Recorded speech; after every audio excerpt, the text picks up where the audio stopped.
దేవునికి స్తోత్రం. హల్లెలూయా. ఈ ఉదయకాల సమయం ముందు దేవుడు మనకు అనుగ్రహించిన తరుణాన్ని బట్టి, ఆయన మనకు అనుగ్రహించిన సమయాన్ని బట్టి ఆయనని ఎంతగానో స్తుతించాలి, ఆయన నామని ఎంతగానో మహింపరచాలి. ఈ సమయం ముందు అందరూ కలిసి తల వంచినట్లయితే ప్రార్థనా పూర్వకంగా యొక్క ఆరాధన ప్రారంభించుకుందాం. మహాపరిశుద్ధుడు మా ప్రియ పరలోకపు తండ్రి, నీ ఘనమైన శ్రాశ్రమధ్య నామానికి వేలాది వందనాలు. ఈ సమయం ముందు నీ సన్నిధానంలో ఉదయకాల సమయంలో మేము చేయాలని స్తుతించుకొనిచుండగా నీ కృపా సమృద్ధి మా పైన కృమ్మరించండి. నీ అద్భుతమైన కార్యాలు, ఘనమైన కార్యాలు మా పట్ల జరిగించండి. ఆరాధన మమ్మల్ని తాకండి. వాక్యం ద్వారా మాతో మాట్లాడు, నూతనమైన కార్యాలు జరిగించుకుని యేసుక్రీస్తు అతి శ్రేష్టమైన నామములో మిక్కిలి వినయంతో బ్రతిమాలుకుని పెట్టుకొనిచున్నాం తండ్రి. ఆమేన్. ఈ సమయం అందరూ కలిసి దేవుని స్తుతించి ఆరాధించుకుందాం.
దేవుడు అద్భుతాలు చేసే దేవుడు. ఆయనతో గడపని సమయం, ఆయనతో నిలువని సమయం,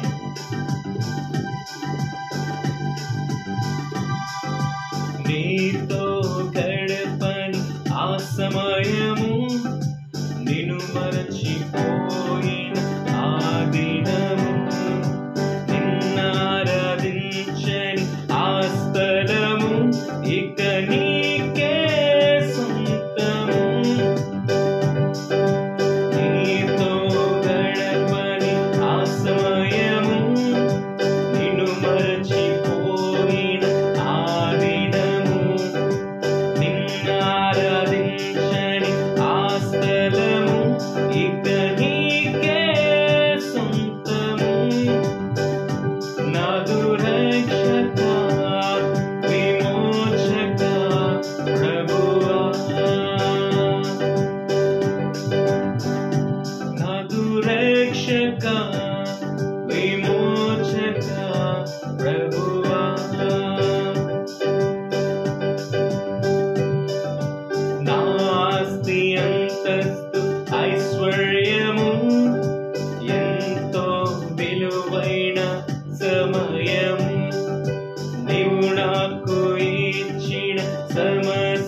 ఐశ్వర్యము ఎంతో విలువైన సమయము, నీవు నాకు ఇచ్చిన సమస్తము ఇక నీకే సొంతము. నాదు రక్షక విమోచక ప్రభువా, నాదు రక్షక విమోచక ప్రభువా, నా అనుదిన ఆహారము నీవిచ్చిన భాగ్యము నా అనుదిన జీవము, నీ ఆశీర్వాదము నా అనుదిన ఆహారము. నీవిచ్చిన భాగ్యము నా అనుదిన జీవము, నీ ఆశీర్వాదము. నాదు రక్షక విమోచక ప్రభువా, నాదు రక్షక విమోచక ప్రభువా, నాదు రక్షక విమోచక ప్రభువా.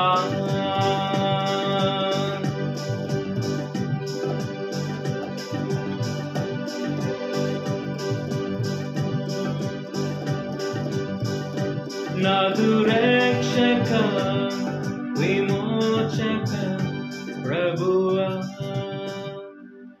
నాదు రక్షక విమోచక ప్రభువా, నాదు రక్షక విమోచక ప్రభువా.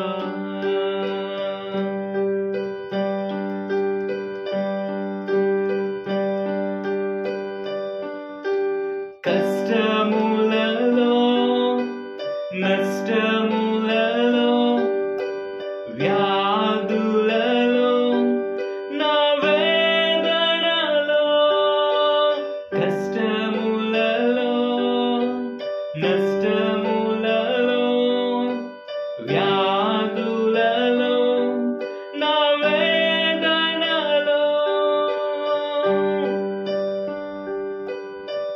యేసయ్యా నీ మాటలు తేనె కంటే మధురము. నా యేసయ్యా నీ మాటలు రెండంచుల ఖడ్గము.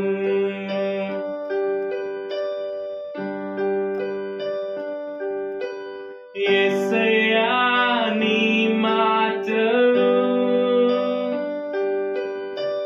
జీవపు ఊటలు.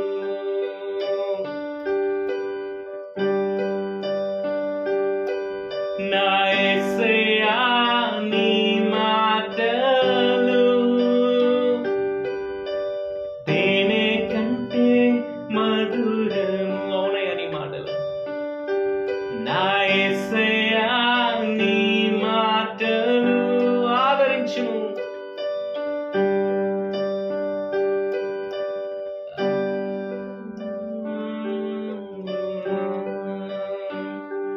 యేసయ్యా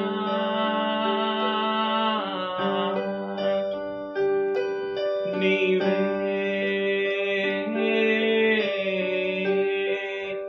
నా ఆశ, నీవే నా కోరిక, నీవే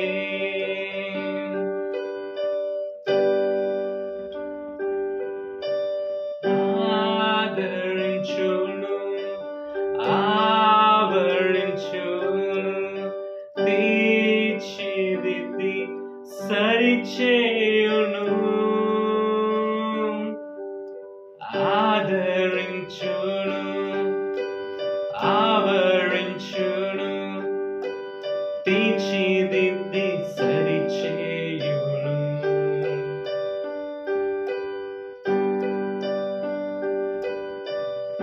మహాపరిశుద్ధుడా, మహోన్నతుడా, నీ ఘనమైన ఉన్నతమైన నామానికి వందనాలయ్యా.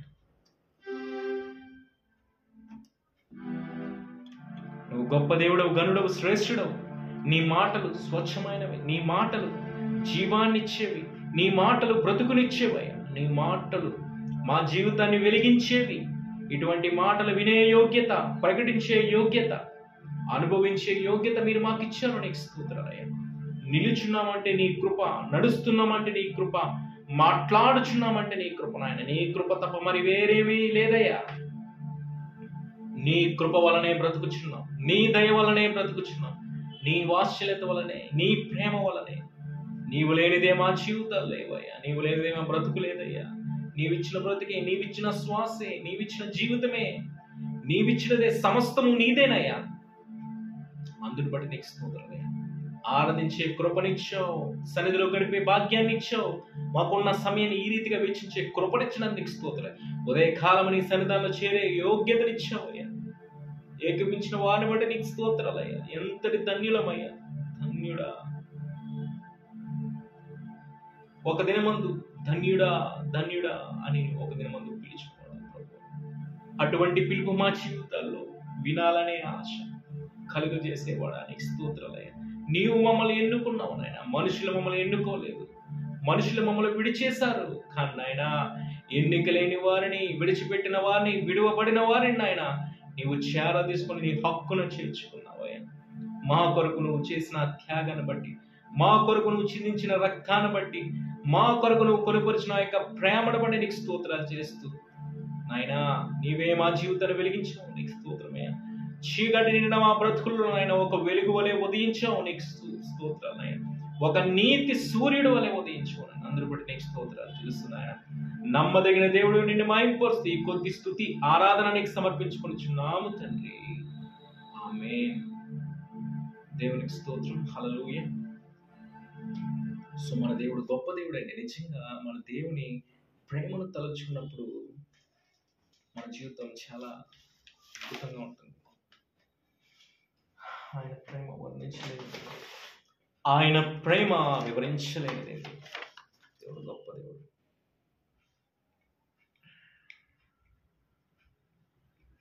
స్తోత్రం. సో ఈ సమయం మనం చూసినట్లయితే దేవుని వాక్యం త్వరగా మన దేవుని వాక్య గ్రంథంలోకి వెళ్తే ఉదయకాలం ముందు దేవుడు మనకు అనుగ్రహించిన తరుణం, ఈ సమయం ఎంతో శ్రేష్టమైనది, ఎంతో ధన్యమైనది, ఎంతో అద్భుతమైనది. త్వరగా మన దేవుని వాక్యాన్ని చదువుకుంటూ ముందుకు వెళ్దాం. కొద్ది నిమిషం దేవుని మాటలు మనం చెప్పుకుందాం. సో మనందరికీ తెలిసి ఉదయకాల సమయంలో, ఉదయకాలం మనందరికీ తెలిసింది ఏంటంటే అది వెలుగు, దేవుడిచ్చిన వెలుగు. ఏంటంటే దేవుడిచ్చిన వెలుగు. ఈ వెలుగు మన జీవితంలో లేకపోతే మనం ఎంతగానో, ఇప్పుడు మనకి కరెంట్ పోయిందని కూడా మనకి ఏమైనా కనిపిస్తుందా? కనపడదు. ఎందుకంటే పవర్ అనేది మనకు అవసరం. వెలుగు ఉంది కాబట్టి మనం చూడగలుగుతున్నాం. వెలుగు లేకపోతే మనం చూడలేము, అది నిజం. సో మనం చూసినట్లయితే ఎఫెసియన్స్ 5:8, ఎఫెసీయులు రాసిన పత్రిక 5వ అధ్యాయం 8వ వచనం ఇలా రాయబడింది. ప్రతి ఒక్కరు పరిశుద్ధ గ్రంథాలు తెరిచినట్లయితే, మీరు పూర్వమందు చీకటి అయి ఉంటిరి, ఇప్పుడైతే ప్రభువునందు వెలుగై ఉన్నారు. వెలుగు ఫలము సమస్త విధములైన మంచితనము, నీతి, సత్యమును వాటిలో కనబడుచున్నవి. ఆమేన్. సో మనం ఇక్కడ ప్రాముఖ్యంగా చూసినట్లయితే పూర్వమందు మనం చీకటి సంబంధులం. చీకటి సంబంధులు అంటే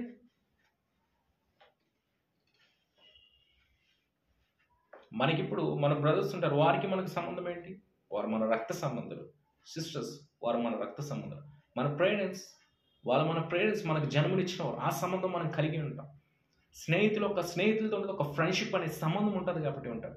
బంధువులు, చుట్టరికాలు, ఇవన్నీ కాబట్టి ఆ యొక్క తల్లిదండ్రులు తరపు వాళ్ళు, తల్లి తరపు వాళ్ళు, ఇలా రిలేషన్స్ అన్నీ ఉంటాయి. ఈ సంబంధాన్ని మనం చూసుకున్నట్లయితే పూర్వమందు మనం చీకటి సంబంధులు. అంటే దేవుడు మన జీవితంలో లేనప్పుడు మనం చీకటి సంబంధులు. చీకటి అనగా అపవాది సంబంధులు. అపవాది ప్రతి క్షణము కూడా ఎవరిని మృంగుదునా అని గర్జించు సింహము వలె వారు తిరుగులాడుచున్నాడంట. ఈ అపవాది చీకటి సంబంధులు. అంటే చీకటి సంబంధులు ఎన్నామంటే మన అపవాది సంబంధులమై ఉన్నాము, అది ఖచ్చితంగా. వాడు మొదట ఆదాము అవ్వను చేసినప్పుడు దేవుని ప్రణాళిక కలిగి ఉంటే వారిని ఏదో రకంగా వారిని ఆ ప్రణాళికని మారుద్దామని వాడు మధ్యలో వచ్చి ఆ యొక్క పండు తినమని చెప్పాడు. దేవుని ఆజ్ఞను దాటమనే రీతిగా వాడు ప్రేరేపించినప్పుడు ఈరోజు మనిషి జాతి కష్టం. ఇంతకుముందు భూమి దాని ఫలాలను ఇచ్చేది. అంటే భూమి నుండి ఆవిరొచ్చి ఆ యొక్క చెట్లు ఫలించేవి, ఆ చెట్లు ఫలాలు వచ్చేవి, ఆ ఆహారం అంతా పండేది భూమి నుంచి ఆవిరొచ్చి. కానీ ఎప్పుడైతే ఆజ్ఞ అతిక్రమమే పాపం అని దేవుడు వాక్యంలో సెలవిచ్చాడు, వీరు అపవాది చేత ప్రేరేపింపబడి ఆజ్ఞ అతిక్రమం చేశారో అప్పటి నుండి మనిషి కష్టం ప్రారంభమైంది. మనిషికి మనిషే శ్రమ పడాలి. ఒకప్పుడు భూమి నుంచి ఆవులు వచ్చినాయి, కానీ మనిషే తవ్వాలి, పండించాలి, కష్టపడాలి, శ్రమ పడాలి. మంచి నేల అయితేనే మంచి ఫలితాన్ని ఇస్తుంది. సో ఈ రీతిగా మనిషి జీవితం కొనసాగుతుంది. కానీ అపవాది ప్రారంభంలో ఎంటర్ అయిన అపవాది మనిషిని ఏ రీతిగా అప్పటి నుండి కూడా వాడు ఏదో రీతిగా దేవునికి దూరం చేద్దామని వాడు ప్రతిదీ చేయించున్నాడు. దానికి అనుగుణంగా మనిషి కూడా ఆ యొక్క ఆజ్ఞల్లో వాడు పాటిస్తున్నాడు. చీకటి సంబంధులు అంటే సాతానుకు సంబంధించిన ఏ కార్యమైనా చీకటే. అనగా సాతాను లోక సంబంధి, అపవాది లోకం సంబంధి అయి ఉన్నాడు. లోకంలో దేవునికి వ్యతిరేకమైన ఏ కార్యమైనా, అది కోపం అవ్వచ్చు, అది పాపం అవ్వచ్చు, మనం వర్ణించుకుంటే మన లెక్కలు కూడా సరిపోవు, అలా ఉంటాయి. ఎన్నో లోక కార్యాలు ఉన్నాయి. స్వార్థం లోకానికి సంబంధించిందే, అంటే నువ్వు చీకటి సంబంధుడు. ద్వేషం, కక్ష, శత్రుత్వం, ఏదైనా దేవుడికి నచ్చనిది నీలో ఉంటే అది లోక సంబంధమైనదే. లోక సంబంధం అయితే నువ్వు చీకటి సంబంధువే. ఎందుకంటే ఈ చీకటి సంబంధుడు అపవాది. కానీ దేవుడు పూర్వం ఆయనను మనల్ని అంగీకరించాడు. ఆయన ప్రేమ అది. ఈరోజు మనిషి చిన్న నేరం చేస్తే అంగీకరించడానికి ఇష్టపడడు, చిన్న తప్పు చేస్తే అంగీకరించడానికి ఇష్టపడడు. కానీ మన శాపాన్ని, మనం పాపాన్ని, మనం ఎంతో ఘోర పాపులమైన తెలిసి కూడా మనం దూషించిన, మనం బాధ పెట్టిన, మనం అపహాస్యము చేసిన దేవుడు తన కనికరము, ప్రేమ ఎంతటి వారం అంటే, మనం ఎంత ఘోరమైన అంతటి వారం అంటే, దేవుడు మన కొరకు తన సింహాసనాన్ని విడిచిపెట్టి ఈ భూలోకానికి వచ్చి నిన్ను నన్ను రక్షించడానికి దేవుడు చూస్తే, మనమేమో లోకానుసారంగా బ్రతుకుచున్నాం. ఆ రోజుల్లో కూడా దేవుడు ఎన్నో అద్భుతాలు చేసాడండి. ఈరోజు మనం చూస్తున్నాం, వింటున్నాం కూడా. కానీ అప్పుడు చేసిన అద్భుతాలు వాళ్ళు రియల్గా చూశారు. మనిషి ఎంత కఠినుడో చూడండి. ఆయన కుంటివారిని స్వస్థపరిచాడు, ఎన్నో స్వస్థతలు, అద్భుతమైన కార్యాలు, చనిపోయిన వాళ్ళని లేవదీసిన దేవుడు. అటువంటి దేవుడు అన్ని అద్భుత కార్యాలు, అన్ని ఘనకార్యాలు వారి ముందు చేస్తే వారు ఏం చేశారంటే, పస్కా పండుగ వచ్చినప్పుడు, క్షమించండి, వారు ఏం చేశారంటే, పిలాతు అడిగాడు, మీకు బరబ్బా కావాలా, యేసు కావాలా? యేసుక్రీస్తు రక్షించాడు, అద్భుత కార్యాలు జరిగించాడు, వారి జీవితంలో మేలు కావాలి. కానీ మనుషులు ఎంత కఠినత్వంతో నిండిపోయారంటే, మాకు యేసు వద్దు, మనుషుల్ని చంపే, మనుషులను బాధ పెట్టే, మనుషులను గాయపరిచే, మనుషులను హింసించే బరబ్బానే కావాలని కోరుకున్నారు మనుషులు. అటువంటి వారి కోసం దేవుడు ఆయనను నిలబడ్డాడు, ఆయనను రక్తం చిందించాడు, ఆయనను మోసాడు. ఒకానొక సమయంలో మనిషికి మార్గం లేదు, మనిషికి గమ్యం లేదు. ఒక మనిషి తన కాలం ముగించబడితే ఎక్కడికి వెళ్తాడో లేదు. కానీ దేవుడు మార్గనిర్దేశాన్ని చేశాడు. ఒక మనిషి చచ్చిపోతే దేవుని హృదయపూర్వకంగా అంగీకరిస్తే నిత్య జీవానికి చేరతాడు, అంగీకరించిన ఎడల నరకాగ్నికి చేరతాడు. దేవుని ప్రేమ వర్ణించలేనిదే, ఎల్లలు లేనిది, అవధులు లేనిది, సాటి లేనిది, సరిపోల్చలేనిది ఈ ప్రేమ. మనుషులు ఎవ్వరూ చేయలేటువంటి త్యాగము దేవుడు చేశాడు. ఆ త్యాగం యేసు త్యాగం. ఎన్నో నిందలు,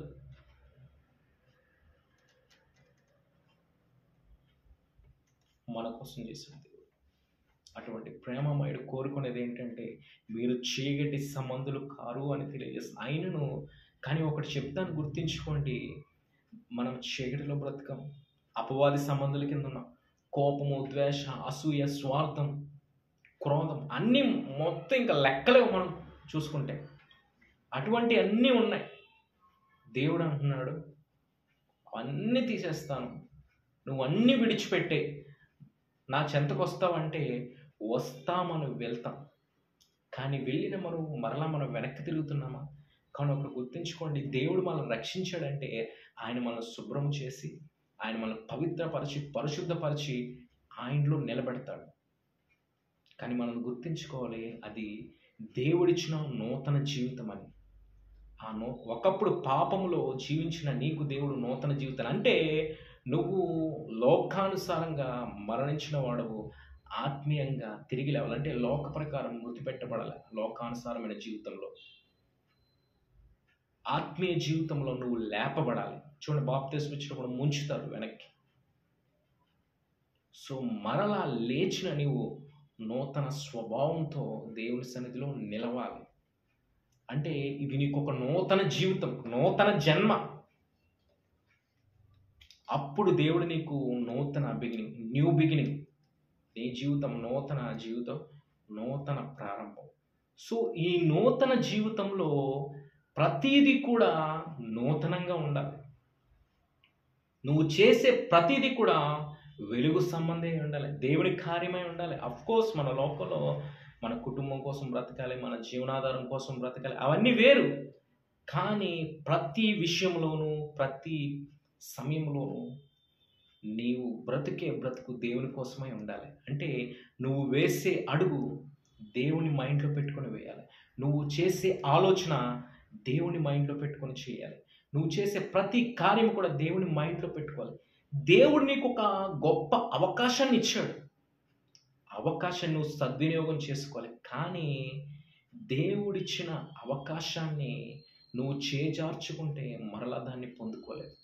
అంటే దేవుడు నీకు నూతన జీవితాన్ని, నూతన ప్రారంభాన్ని ఇచ్చినప్పుడు మరలా నువ్వు వెనక్కి వెళ్ళి పాత స్వభావంలో, పాత జీవితంలో చేసిన తప్పిదాలను మళ్ళా చేసినట్లయితే దాని పర్యావసానం చాలా ఘోరంగా ఉంటుంది. అంటే something you are going to lost, నువ్వు కోల్పోయే స్థితిలోకి వస్తావు.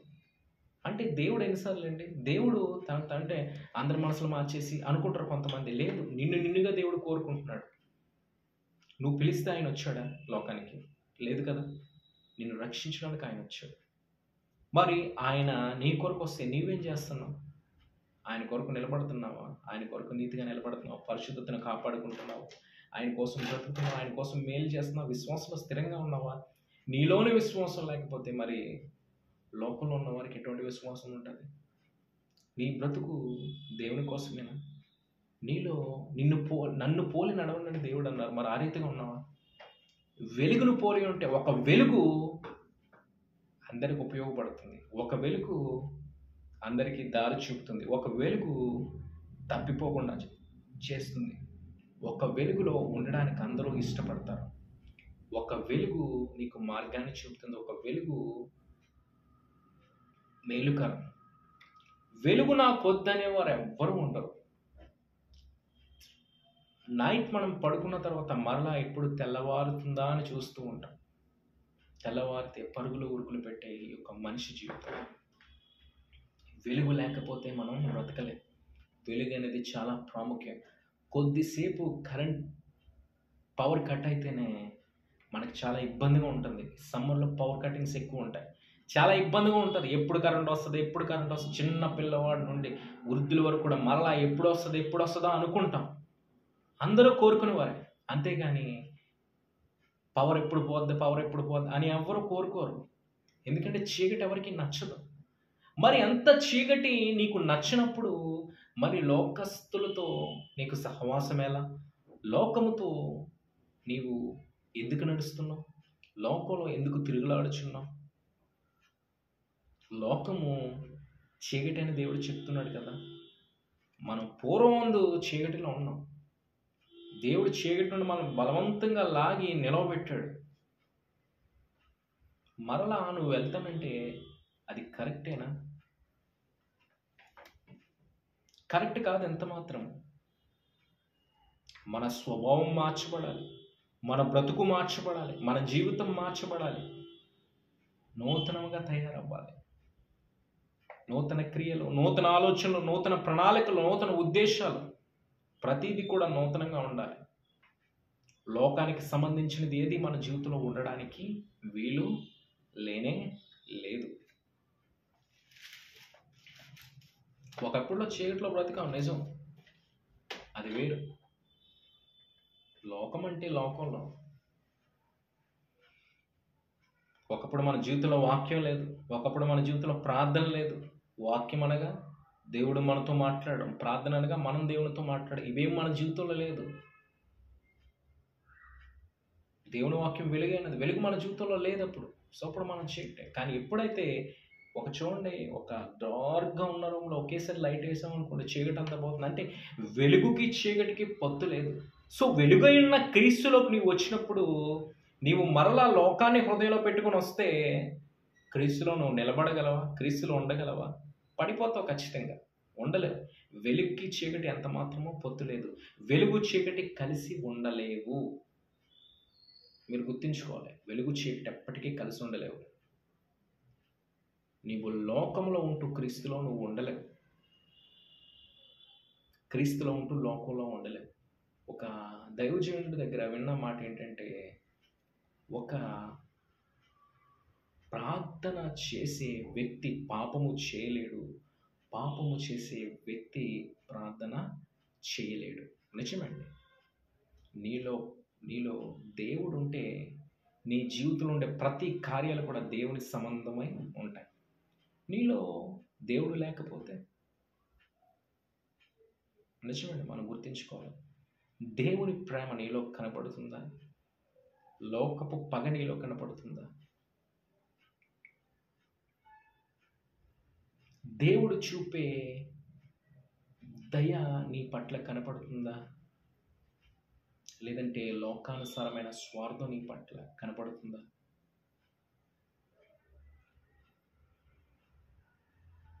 దేవుడి వలె మేలు చేసే వాడిగా ఉన్నావా? మేలు చేయని వాడిగా ఉన్నావా? నీ జీవితంలో నీవు నిలుచున్నావంటే దేవుని కృప. ప్రతి క్షణం దేవుని స్తుతించేవాడిగా ఉన్నావా? వెలుగు ఆనందాన్ని ఇస్తుంది, వెలుగు సంతోషాన్ని ఇస్తుంది. చూడండి, మనకు ఈవినింగ్ అయ్యేటప్పుడు మనకు చాలా ఇబ్బందిగా ఉంటుంది, కొంచెం టైర్డ్ అయిపోయినట్టు, ఇబ్బందిగా అయిపోయినట్టు. కానీ మార్నింగ్స్ నూతన ఎనర్జీతో ప్రారంభమవుతావు. ప్రతిదినం దేవునితో నువ్వు నూతనంగా ప్రారంభిస్తున్నావా? లేదంటే నేను చదివేశానులే బైబిల్, నేను చదివేశానులే వాక్యం, నేను చేశానులే ప్రార్థన, ఆ రీతిగా ఉంటున్నావా? ఒక ఛార్జింగ్ లైట్ పెట్టాం అనుకోండి, చాలా ఎంత పెద్దదైనా, ఎంత కాస్ట్లీదైనా, ఏం మంచి బ్రాండ్ అయినా, మంచి కంపెనీదని, ఎన్ని సంవత్సరాలు వారంటీ ఉన్న ఒక ఛార్జింగ్ లైట్కి ఆ ఛార్జింగ్ ఉన్నంతసేపు అది ప్రకాశించగలదు. ఛార్జింగ్ అయిపోయిన తర్వాత ప్రకాశించదు. ప్రతిదినం నువ్వు ఛార్జింగ్ చేసుకుంటున్నావా? ఆధ్యాత్మిక స్థితిలో నువ్వు డెవలప్ అవుతున్నావా? అఫ్కోర్స్ చీకటి మనలోకి వస్తుంది, లోకంలో బ్రతుకుతున్నాం కాబట్టి లోకం ఎప్పుడు మనల్ని పడద్రోయాలని చూస్తుంది. లోకంలో బ్రతుకుతున్నాం, మనుషులు పడద్రోసేవారే. పడద్రోయడానికి కారణమైన లోకమే మనల్ని పడద్రోయాలని చూస్తూ ఉంటుంది. కానీ మనం బ్రతకాలి దేవుని కొరకు. దేవుని కొరకు బ్రతికినప్పుడు ఇన్ని అద్భుత కార్యాలు మన జీవితాల్లో మనం చూస్తాము. We need to live for God. We need to live. దేవుని కొరకు బ్రతకాలి మనం. చీకటి మనలో ఉండడానికి వీలు లేనే లేదు.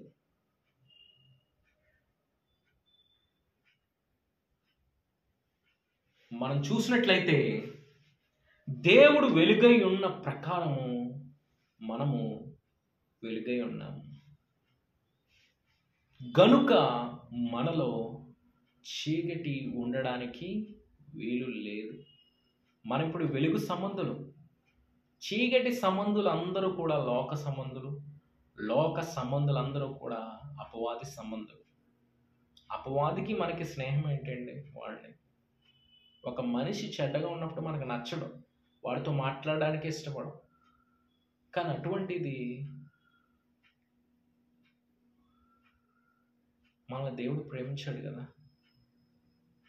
అటువంటిది మరి దేవుడు ప్రేమించిన ఆ ప్రేమను బట్టి కనీసం ఆయన కృతజ్ఞత కలిగి ఉంటున్నామా? అయ్యో నన్ను రక్షించాడే, దేవుడు నన్ను విడిచిపెట్టలేదే, కనికరాన్ని చూపించాడే, కృపను చూపాడే, దయను చూపాడే, వాత్సల్యతను చూపాడే, తప్పిపోయిన నన్ను వెతికి రక్షించాడే. ఒక తప్పిపోయిన కుమారుడు ఏ రీతిగా తప్పిపోయి లోకంలో తిరుగులాడి అంతా కోల్పోయి అంతా నష్టపోయి మరలా తన తండ్రి చెంతకు వచ్చినప్పుడు ఎలా ప్రేమించాడే, దేవుడు అంతకంటే శ్రేష్టముగా నన్ను ప్రేమించాడే అని గ్రహించకుండా మరలా మరలా మరలా ప్రభువా నేను వెళ్తాను, నేను పడిపోతాను, లేపే ప్రభువా మరలా లోకంలోకి వెళ్ళిపోతాను, అన్ని కోల్పోయినప్పుడు నేను వచ్చేస్తానని చేరదీసుకో అనే రీతిగా ఉన్నాను. దేవుడు నీకు ఒక ఏమి తెలియనట్లు దేవుడు ప్రతి క్షణం నీకు క్షమించేస్తాడు అనుకుంటున్నావా? అందరూ మనం గుర్తించుకోవాలి క్లియర్గా, దేవుడు ప్రేమమయుడు. అవును, దేవుని ఎంత ప్రేమ ఎవరూ చూపించలేరు. ఎంతగా ప్రేమించాడంటే ఆయన సిలువు పైన చేతులు పాదజేయపడు ఇలా ఈ రీతిగా. అంటే ఆయన ప్రేమ ఏ రీతిగా ఉందంటే ఆయన ఎంత ప్రేమించాడని చెప్పడం అదే ఆన్సర్. అంటే దానికి లిమిట్ ఉందండి. అతను అలా పారజాపేశాడు, ఇంకా చేతులు అలా పారజాపాడు సిలువ పైన. దాని అర్థం అదే. ఇంకా ఇట్స్ అన్లిమిటెడ్, దానికి కొలత లేదు. చక్కటి పాట ఉంటుంది కదా, కొలతే లేదయ్యా నీ చాలినపై యేసయ్యా. చక్కటి పాట, దీవించావే సమృద్ధిగా. సో అటువంటి దేవుడిని నువ్వు కలిగి ఉన్నావా? అటువంటి ప్రేమ, అటువంటి వాత్సల్యత నువ్వు కలిగి ఉన్నావా?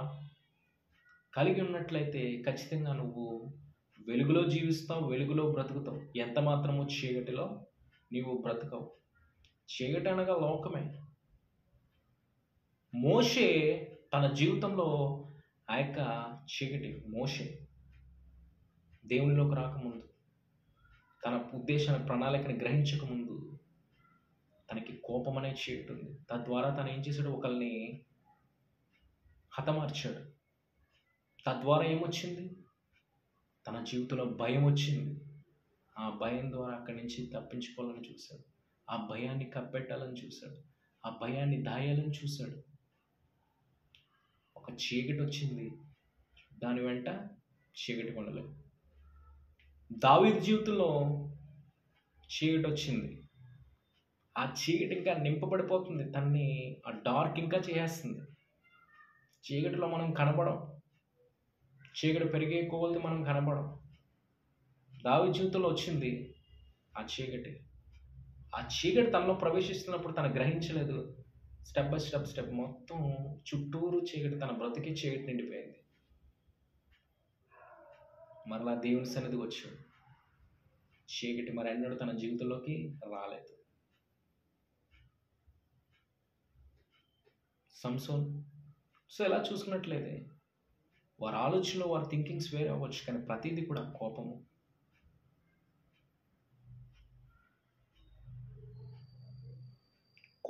అసూయ, స్వార్థం. మనిషికి ఎన్నో గుణాలు ఉన్నాయి, అవన్నీ చీకటితోనే దేవుడు కంపేర్ చేశాడు.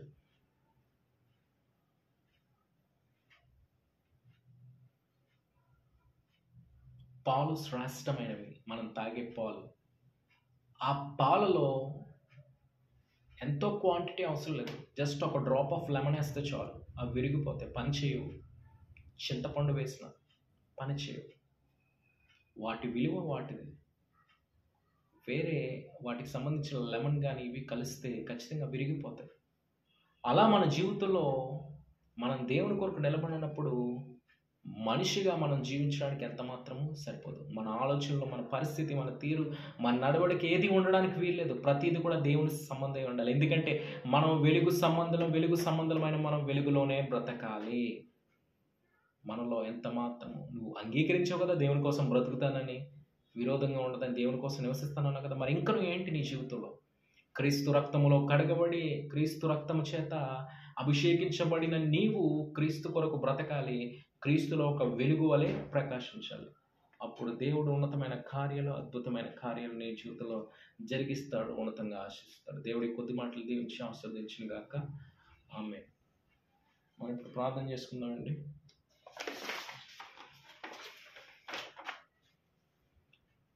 మహాపరిశుద్ధానికి స్తోత్రాలు. ఈ సమయం విన్న వాక్యాన్ని ఎవరు మర్చిపోకుండా వాటిని వారి జీవితంలో నెమరు వేసుకుంటూ వారి కోసం బ్రతికే కృపణ దయచేయండి అయ్యా. విన్న వాక్యాన్ని, అవును తండ్రి ప్రభు, మేము లోక సంబంధులం కాదు నాయన, నీ సంబంధాలు, నీ కొరకు నమ్మకంగా జీవించే కృపణ దయచేయండి. నీ కొరకు వెలుగు వలె ఈ లోకంలో ప్రకాశించే వారు ఉండే కృపణ దయచేయండి. ప్రతి క్షణం నీ వాక్యం ద్వారా మమ్మల్ని బలపరుచుకుంటూ మేము ఒక వెలిగించబడే ఒక కాగడాలాగా ఈ యొక్క లోకంలో, ఈ ప్రపంచంలో మేము నిలబడాలని నీ కొరకు క్రీస్తు సైనికుల వలె ధైర్యం కలిగి, శుద్ధత కలిగి నీ కొరకు వెలుగు వలె ప్రకాశిస్తూ అనేక మందికి మార్గం చూపిరేది ప్రతి కృపణ దయచేయండి ప్రభు. నీకు స్తోత్రం. బ్రదర్ సత్యనారాయణ గారిని మీరు జ్ఞాపకం చేసుకుని తన ధనం తనకు వచ్చే కృపణ దయచేయండి. ఏ రీతిగా చేస్తావో మాకు తెలియదు కానీ ఆయన అద్భుతకర బిడ్డ పట్ల మీరు జరిగించండి. బ్రదర్ శ్రీనివాస్ గారిని మీరు జ్ఞాపకం చేసుకోండి. తన ఉద్యోగంలో చిక్కులు తొలగించి అద్భుత కార్యం మీరు జరిగించి, ఉన్నతమైన కార్యం మీరు జరిగించండి అయ్యా. తనకి చక్కటి ఆరోగ్యం దయచేయండి, శ్రేష్టమైన ఆరోగ్యం దయచేయండి. తన ఉద్యోగం మరలా తను పొందుకునే కృపణ దయచేయండి. బ్రదర్ లోది స్వామి గారు మీరు జ్ఞాపకం చేసుకుని తన కుమార్తె విషయంలో అద్భుత కార్యాలు జరిగించండి. ఆయన నూతన ఉద్యోగాన్ని, శ్రేష్టమైన ఉద్యోగాన్ని దయచేయండి. శ్రేష్టమైన భవిష్యత్తు, ఆశీర్వాదకరమైన భవిష్యత్తు దయచేయండి. నూతన ఆరోగ్యం, నూతన బలాన్ని మీరు దయచేయండి. అలాగే ఆయన బ్రదర్ స్టీఫెన్ గారు మీరు జ్ఞాపకం చేసుకుని ఆ బిడ్డ ఆయన డెలివరీ బాయ్ కింద చేస్తున్నాడు, నూతనమైన జాబ్తో ఆశీర్వదించండి అయ్యా. నెక్స్ట్ పోతులైన గొప్ప కార్యం జరిగించండి. కీర్తి ప్రియాన్ని మీరు జ్ఞాపకం చేసిన ఆ బిడ్డ ఎగ్జామ్స్లో మీరు అద్భుత కార్యం జరిగించండి. శ్రేష్టమైన ఫలితాలను నా బిడ్డకు దయచేయండి. నీవు ఇచ్చిన ఫలితాన్ని బట్టి నీ సన్నిధానంలో నేను స్తుతించే కృపణ దయచేయండి. ఉద్యోగ విషయంలో, వివాహ విషయంలో అద్భుత కార్యం మీరు జరిగించి నీ చిత్తాన్ని, ఉద్దేశాన్ని నెరవేర్చండి. మరి సిస్టర్ షెర్లీని మీరు జ్ఞాపకం చేసుకోండి. ఆ బిడ్డ విషయంలో మీరు గొప్ప కార్యం, గర్భఫలాన్ని మీరు జ్ఞాపకం చేసుకోండి అయ్యా. శ్రేష్టమైన కృపణ మీరు దయచేయండి. అన్నని జ్ఞాపకం చేసుకున్న దేవుడు, రాహేల్ని జ్ఞాపకం చేసుకున్న, సారాన్ని జ్ఞాపకం చేసుకున్నాను ఆయన. మరి ఈ సమయంలో బిడ్డ మీరు జ్ఞాపకం చేసిన అద్భుతమైన కార్యం జరిగించండి. నీవు చేసిన మేలు బట్టి ఆ బిడ్డ నీ సన్నిధానాన్ని స్తుతించే కృపణ దయచేయండి. అద్భుత కార్యం మీరు జరిగించబడాలి. అప్పలరాజు గారిని మీరు జ్ఞాపకం చేసుకోండి. తన బిడ్డలు మీరు జ్ఞాపకం చేసుకోండి. ఈ సహోదరుని కూడా మీరు జ్ఞాపకం చేసుకున్నాను. వారు ఇచ్చిన బిడ్డలను ఆయన రాష్మ గిరీష్ మీరు జ్ఞాపకం చేసుకుని శ్రేష్టమైన భవిష్యత్తు దయచేయండి. నీ జ్ఞానాన్ని దయచేసి ఎగ్జామ్స్లో కావాల్సిన జ్ఞానాన్ని దయచేయండి. వాళ్ళకి ఇచ్చిన బ్రదర్ని, సిస్టర్ని మీరు జ్ఞాపకం చేసుకుని ఆయన శ్రీనివాస్ గారిని, అలాగే నాయన శాంతి గారిని మీరు జ్ఞాపకం చేసుకుని అద్భుత కార్యాలు జరిగించిన ఆయన వారి జీవితంలో అద్భుత కార్యాలు మీరు జరిగించి రక్షణ విలువైనది అటువంటి రక్షణలోకి మీరు నడిపించండి. రక్షణ విలువను వారు గుర్తించాలి. నీ మాట ఏదో విధంగా వారికి వినబడాలి. నేను అంగీకరించిన వారు కూడా నీ మార్గంలో నడిచే కృపణ దయచేయండి. నేను చేసిన మేలు కూడా ఆయన కుటుంబం అంతా నేను స్తుతించాలి. ఆయన నీకు స్తోత్రం ఆయన. సాత్విక్ నిశ్చయం జ్ఞాపకం చేసుకుని సాత్విక్కి శ్రేష్టమైన ఆరోగ్యం దయచిన, తరగతి సంపూర్ణ స్వస్థత దయచేయండి. శ్రేష్టమైన భవిష్యత్తు దయచేయండి. అద్భుత కార్యం జరిగించి నిశ్చయం జ్ఞాపకం చేసుకోండి. ఆ యొక్క అద్భుత కార్యం జరిగించి సంపూర్ణ స్వస్థత దయచేసి నూతన ఆరోగ్యం, నూతన బలం దయచిన బిడ్డలు ఎదురుపైన అభిషేకం దేవుని ప్రతి కీడును తప్పించి దీర్ఘాన్ని దయచిన దేశంలో ఉన్నతమైన స్థలాల్లో, ప్రపంచంలో ఉన్నతమైన స్థలాల్లో మీరు నిలబడి నీకు స్తోత్రం. నీ కొరకు వాడబడాలి. నీకు స్తోత్రం ఆయన. అలాగే బ్రదర్ పాల్ ప్రశాంత్ గారిని మీరు జ్ఞాపకం చేసుకుని తన వివాహ విషయంలో అద్భుత కార్యం మీరు జరిగించండి అయ్యా. నూతన ద్వారాలు తన తల్లిగారు తెలియజేసిన రీతిగా నూతన సంబంధం బిడ్డకి నడిపించి వివాహం ఘనంగా జరగబడాలి. నువ్వు చేసిన కార్యం బట్టి నీ సన్నిధానాన్ని స్తుతించాలి. నీకు స్తోత్రం. అలాగే నైనా బ్రదర్ దాసుని మీరు జ్ఞాపకం చేసుకున్న బిడ్డ ఉద్యోగం మీరు అద్భుత కార్యం జరిగించిన, ఉద్యోగం ఆశీర్వాదకరంగా, దీవెనకరంగా మీరు ఇచ్చిన అద్భుత కార్యం జరిగించండి. దీవెనకరమైన భవిష్యత్తు మీరు దయచేయండి. నీకు స్తోత్రం. అలాగే నైనా దేవరాంటిని మీరు జ్ఞాపకం చేసుకున్న, బలపరిచిన, నూతన అద్భుత కార్యాలు జరిగించండి. చాలా శక్తిని దయచేసి ఇచ్చిన బిడ్డని మీరు జ్ఞాపకం చేసుకోండి అయ్యా. మరి నా ప్రియాంకని మీరు జ్ఞాపించిన ఆ బిడ్డ విషయంలో అద్భుత కార్యం జరిగించిన, వివాహం అన్న విషయంలో ఘనంగా రీతిగా నేను సిద్ధపరిచిన యొక్క వివాహం బట్టి నీకు స్తోత్రమైన, వివాహం ఘనంగా మహిమకరంగా జరిగే కృపణ దయచేయండి. ఆ బిడ్డను ఆశీర్వదించిన ఆయన. నీకు స్తోత్రమైన తబిత అంటే మీరు జ్ఞాపకం చేసుకుని దీవించిన, ఆస్వాదించిన ఆయన. ఆ బిడ్డ విషయంలో అద్భుత కార్యం జరిగే, కుటుంబంలో ఉన్న గొప్ప కృపను మీరు అనుగ్రహించిన ఆయన. కుటుంబంలో ప్రతి సమస్యను తొలగించి ప్రతి రుణాల నుంచి విడుదల దయచేయండి అయ్యా. కుటుంబం కట్టబడాలి, కుటుంబం ఆశీర్వదించాలి, కుటుంబం అంతా సంతోషంతో నింపి, ఆనందంతో నింపండి. అద్భుతమైన మేలు చేయండి. నువ్వు మేలు చేయ దేవుడుగా ఆ కుటుంబం విషయంలో అద్భుతమైన మేలు చేయండి నాయన. ఆ బిడ్డ విషయంలో కూడా అద్భుత కార్యం జరిగించిన, ఆ బిడ్డ జీవితం కూడా ఆశీర్వాదకరంగా, దీవెనకరంగా ఉండే కృపణ దయచిన, కుటుంబంలో నువ్వు చేసిన మేలు బట్టి నేను జీవితాంతం స్తుతించే గొప్ప కృపణ మీరు దయచిన ఆయన. దత్తు కుటుంబాన్ని మీరు జ్ఞాపకం చేసుకున్నాను. బ్రదర్ని దీవించండి, పరిచయం చేయడానికి అవకాశాన్ని ఇస్తున్నారు. అప్పటికి కావాల్సిన దీవెన దయచండి, ఆశీర్వాదం దయచండి ఆయన. ఈ యొక్క స్థలంలో నీ యొక్క మందిరం జరుగుతుందా, ఆ మందిరం దీవెనకరంగా, ఆశీర్వాదకరంగా ఉంటుంది ఆయన. వాళ్ళకున్న అవసరతలు తెచ్చిన, వాళ్ళ జీవితంలో జరగాల్సిన మేలు చేయండి. ఆ బిడ్డలకు ఆశీర్వాదకరమైన భవిష్యత్తు దయచేయండి. నిశ్చితమైన ఆ పరిచయం మీరు దీవించి, ఆశీర్వదించి, విస్తరింపజేయండి అయ్యా. నీకు స్తోత్రం. ఆ దీవెన వారు చూడాలి. తను చేసిన యొక్క పరిచయం దీవించబడాలి, ఆశీర్వదించబడాలి. నీకు స్తోత్రం నాయన. వాళ్ళ తల్లిని మీరు జ్ఞాపకం చేసుకుని, సిస్టర్ మీరు జ్ఞాపకం చేసుకుని, తండ్రి సమస్తాన్ని మీరు జ్ఞాపకం చేసుకుని అద్భుత కార్యాలు జరిగించండి. నీకు స్తోత్రం. అలాగే ఆయన మా మందిరాన్ని మీరు జ్ఞాపకం చేసుకుని అద్భుత కార్యాలు జరిగించండి ఆయన. మళ్ళీ ఆయన భాస్కర్ని మీరు జ్ఞాపకం చేసుకుని, బ్రదర్ భాస్కర్ విషయంలో మీరు అద్భుత కార్యం జరిగించండి అయ్యా. వారి కుమారుడు నీ సేవ కొరకు వాడబడాలి, కానీ ప్రస్తుతం ఆయన మూవీస్లో చేస్తున్నారని తెలియజేస్తుంది ఆయన. ఆ బిడ్డను మార్చండి, ఆ బిడ్డని దర్శించండి, ఆ బిడ్డ నీ వైపు త్రిప్పబడాలి. నీ చిత్తం, నీ ఉద్దేశం ఉన్నట్లయితే మీరే లాక్కొని రండి అయ్యా. నీకు స్తోత్రం ఆయన. మరి వాళ్ళ కుటుంబం, సిస్టర్ మీరు జ్ఞాపకం చేసుకుని దీవించుకుని అద్భుత కార్యాలు జరిగించుకోండి ఆయన. ఎవరైతే ఇంకా ప్రార్థన అవసరాలు కోరినారో ప్రతి ఒక్కరిని పేరు పెంచి మీరు జ్ఞాపకం చేసుకుని అద్భుత కార్యాలు జరిగించి, పక్కన ఉన్న ఆయన కలిసి వాళ్ళ కుటుంబాన్ని సిస్టర్ మీరు జ్ఞాపకం చేసుకున్నాను. రామన్ వాళ్ళ కుటుంబాన్ని సిస్టర్ మీరు జ్ఞాపకం చేసుకున్న పరిస్థితులు అంటే వారి యొక్క కుటుంబాన్ని మీరు జ్ఞాపకం చేసుకున్నాను. మాకు ఒక ప్రార్థన చేసే వారిని ప్రతి ఒక్కరి పేరు పెంచుకుని మీరు జ్ఞాపకం చేసుకుని బ్రదర్ చిన్ని మీరు జ్ఞాపకం చేసుకుని తను చేసిన ఆ యొక్క సంగీత పరిచయం దీవించిన ఆశీర్వదించిన ఆయనకి స్తోత్రం నాయన. మా కొరకు ప్రార్థన చేసిన, మా కొరకు విజ్ఞాపన చేసిన, మా యొక్క పరిచయం కోసం ప్రార్థన చేసిన ప్రతి ఒక్కరిని దీవించి అద్భుత కార్యాలు జరిగించుకోండి. రానున్న రోజుల్లో నేను ఉన్నతంగా ఆశీర్వదింపబడి ఉన్నతమైన మేలులు, ఉన్నతమైన అద్భుత కార్యాలు ఈ పరిచయం ద్వారా అనేక మంది వినబడి అనేక మంది సాక్ష్యాలు చెప్పి నీ సన్నిధిలో మహింపరచుకోవడం దయచేయండి. ప్రాముఖ్యంగా నా పని నీ కృపాని అభిషేకుని దీవెన ఉంచుకొని నా కుటుంబాన్ని తల్లి కానీ తండ్రి కానీ నాకు ఇచ్చిన సహోదరుని అయినా సమస్తాన్ని చేతకు అప్పగిస్తూ ప్రార్థన యేసుక్రీస్తు అతి శ్రేష్టమైన మిక్కిలు ఎంత బ్రతిమాలు వేడుకొంచున్నాం తండ్రి. ఆమేన్. God bless you. దేవుడు దీవించుగాక.